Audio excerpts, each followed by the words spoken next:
Nat and Dao studied architecture together, but, they hadn't gotten a chance to interact much until now.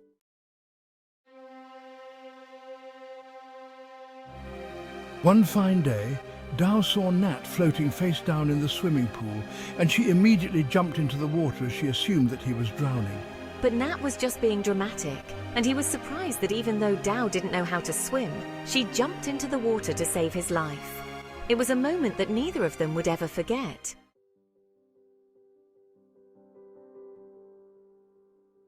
Nat told Dao that he was heartbroken as his girlfriend had left him for his best friend. I believed that my girlfriend was the one for me, and I was quite prepared to spend the rest of my life with her. But apparently she didn't feel the same for Nat, and after the truth was revealed, Nat didn't know what to do or where to go. He felt lost, searching for answers in the silence.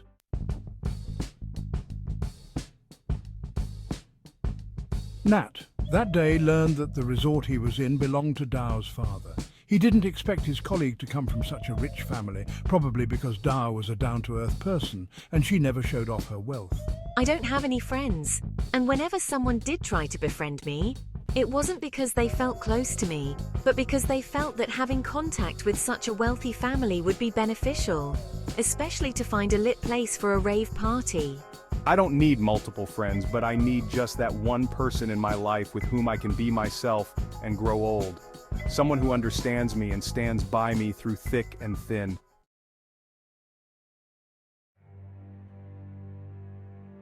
That was the beginning of a beautiful relationship between Dao and Nat. After that, they spent the next 8 years together, but, things were not as amicable and nice as they seemed on the outside. They faced many challenges and obstacles, testing their bond and commitment to each other.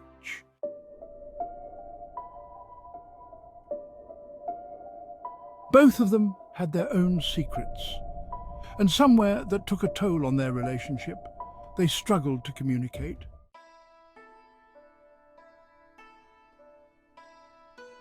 8 years after the pool incident, Dao and Nat were still together. They visited a temple to pray for a happy life together, hoping their love would last forever.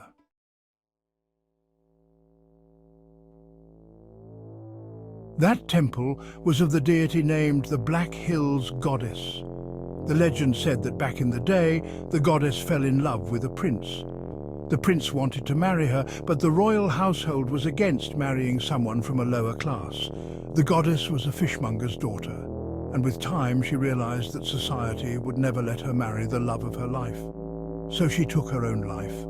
And that's why, since then, lovers used to come to the temple to pray for a happy married life. The temple stands as a symbol of eternal love and sacrifice, drawing visitors from far and wide.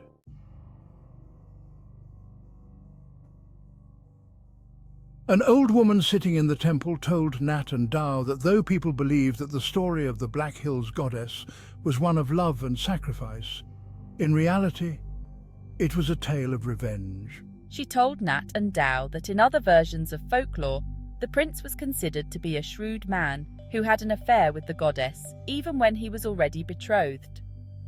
Later, he dumped the goddess, and the latter came to know about it eventually. The goddess came to take revenge. She conjured a storm, killed the prince, and used her magic to make all his secrets come to light. The woman told Nat and Dao that a couple shouldn't keep secrets from each other if they prayed to the goddess. She emphasized that honesty and trust were the pillars of a strong relationship, especially under the watchful eyes of the goddess.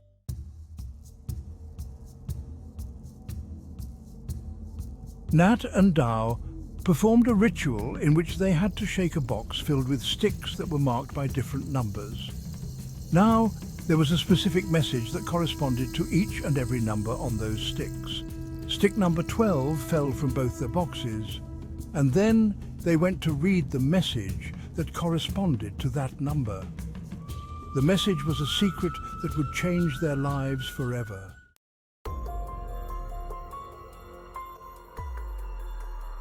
Nat read the message, but he abstained from telling Dao about it. The message said that if any partner concealed anything from the other, then they would have to bear grave consequences. Nat wasn't a superstitious man, and he didn't believe that anything like that could happen to them. But he was wrong. The weight of the secret began to gnaw at him, slowly unraveling his peace.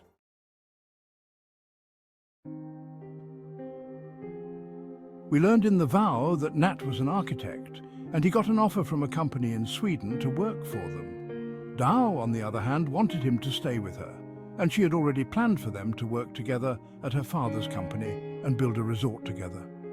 Nat felt trapped in the relationship. He wanted to travel the world, go and work in new cities and explore his options. Nat didn't even want to get married to Dao immediately, but he just couldn't tell that to her truthfully. He was torn between his dreams and his love for Dao.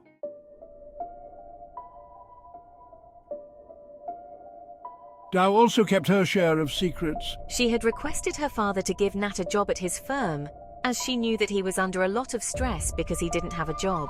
She knew that if Nat came to know that he had gotten the job not because of his skill set and talent, but because Dao pitied him, he would never accept it.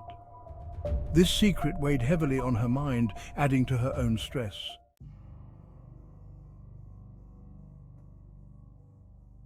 The spirit of the Black Hills goddess started haunting the couple. And that's when, one by one, they started blurting out the secrets through disjointed, shared visions. Dao, your father knew that I had gotten offers from companies situated abroad. Dao's father requested Nat to be with his daughter, as he was suffering from an illness and he didn't know if he would survive or not. The weight of the secrets and the haunting presence lingered, stretching time itself.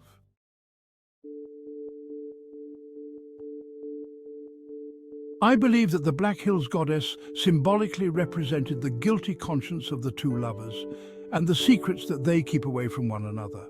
They ultimately resorted to telling the truth to each other as they just couldn't live with it. The film depicted that not being truthful to one's partner is probably the most unfair thing one could do. In the end, honesty brought them closer together.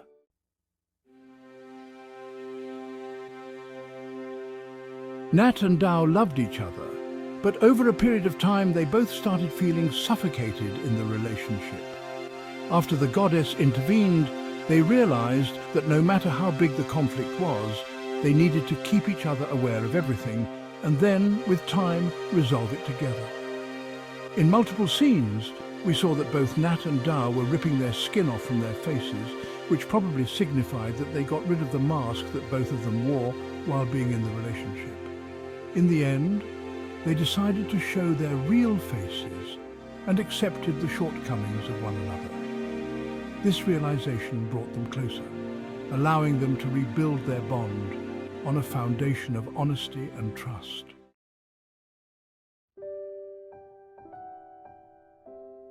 In the vow's heartfelt ending, Nat and Dao reconciled, vowing to never keep secrets from each other again, sealing it with a loving embrace.